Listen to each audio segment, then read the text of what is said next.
আমাদের রিপিটেড কাজগুলো হ্যান্ডেল করার জন্য আমরা ফর লুপ ব্যবহার করতে পারি।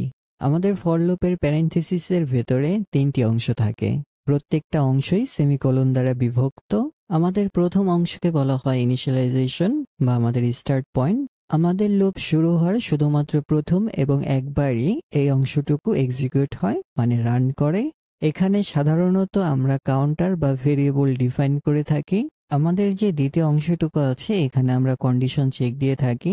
আমরা যখন ইফ ব্যবহার করেছিলাম তার কন্ডিশনটা সত্য হলেই আমাদের ইফ কন্ডিশনের বডিটা এক্সিকিউট হতো।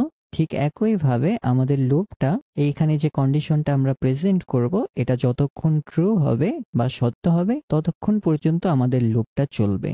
আমাদের যে শেষের অংশটা আছে এখানে আমরা আমাদের ভ্যালুটা আপডেট করে থাকি। প্রত্যেকটা লুপ শেষে আমাদের ইনিশিয়ালাইজেশনের ভ্যালুটা কতটুকু আপডেট করতে চাই আমরা এখানে তা লিখে থাকি। আমাদের ফর লুপের বডি সেকেন্ড ব্র্যাকেট দ্বারা আবদ্ধ। আমরা যে কোডটুকু বারবার রান করতে চাই সেই অংশটুকু আমরা এর মাঝে রাখব। 1 থেকে 10 পর্যন্ত প্রিন্ট করার ক্ষেত্রে আমরা ফর লুপ ব্যবহার করতে পারি। এক্ষেত্রে আমাদের যে ইনিশিয়ালাইজেশন পয়েন্ট আছে সেখানে আমরা লিখতে পারি int i equal to 1। i equal to 1 এর মানে হচ্ছে আমাদের i এর যে ভ্যালুটা এর স্টার্ট পয়েন্ট 1 থেকে শুরু হচ্ছে। আমাদের ফর লুপের প্রথম অংশটুকু শুধুমাত্র লুপের প্রথমবারই এক্সিকিউট বা রান হয়।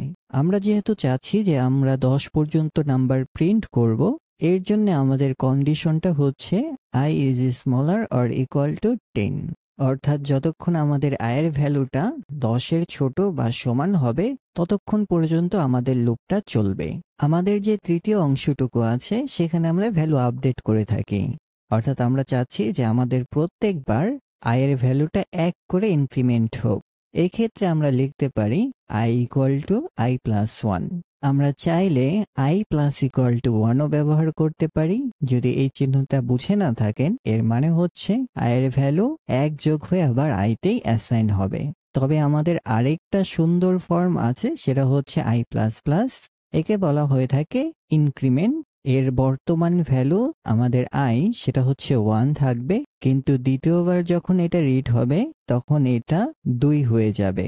আমাদের ফর লুপের বডিতে একটা প্রিন্টএফ লিখে আমাদের নাম্বারটাকে প্রিন্ট করতে পারি। তাহলে চলুন আমাদের অ্যানিমেশনটা অবজার্ভ করা যাক। আমাদের ফর লুপে যখন আমরা আসলাম তখন এই i ইকুয়াল টু 1 এখানে ইনিশিয়ালাইজ হলো।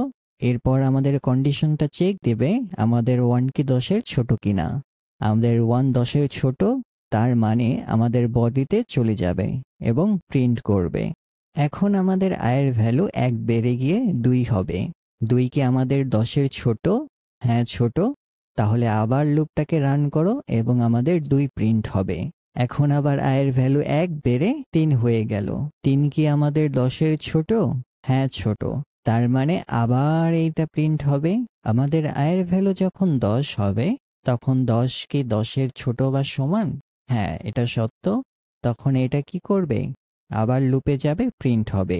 প্রিন্ট হওয়ার পর 10 এর ভ্যালু বেড়ে গিয়ে 11 হবে। 11 কি আমাদের 10 এর থেকে ছোট বা সমান? এটা মিথ্যা। তখন কি করবে?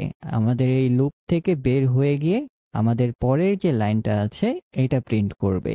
আমাদের যে i প্লাস প্লাস আছে এটাকে কিন্তু আমরা ইনক্রিমেন্ট বলি।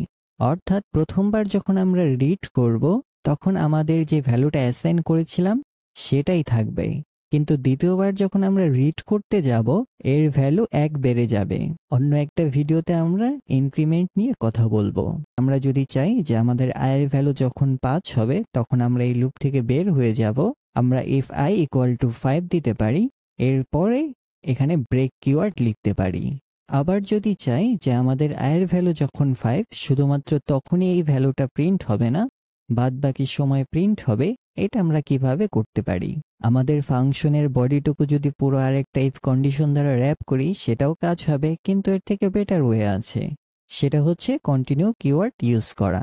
এর মানে হচ্ছে আমাদের i এর ভ্যালু যখন 5 হবে এবং এই কন্ডিশনটা সত্য হবে তখন আবার লুপের প্রথমে চলে যাবে, অর্থাৎ আমাদের 5 ছাড়া বাদবাকি নাম্বারগুলো এখানে প্রিন্ট হবে। আমরা যদি আমাদের ফর লুপের প্রথম ইনিশিয়াল অংশটুকু রিমুভ করে দেই তাহলেও কিন্তু ফর লুপ কাজ করবে। আবার আমরা যদি চাই আমাদের ফর লুপের সেকেন্ড কন্ডিশনের অংশটুকু রিমুভ করে দেব তাহলেও কাজ করবে। তাহলে কি আমাদের থার্ড ইনক্রিমেন্ট বা আপডেট অংশটুকু রিমুভ করা যাবে? হ্যাঁ, যাবে।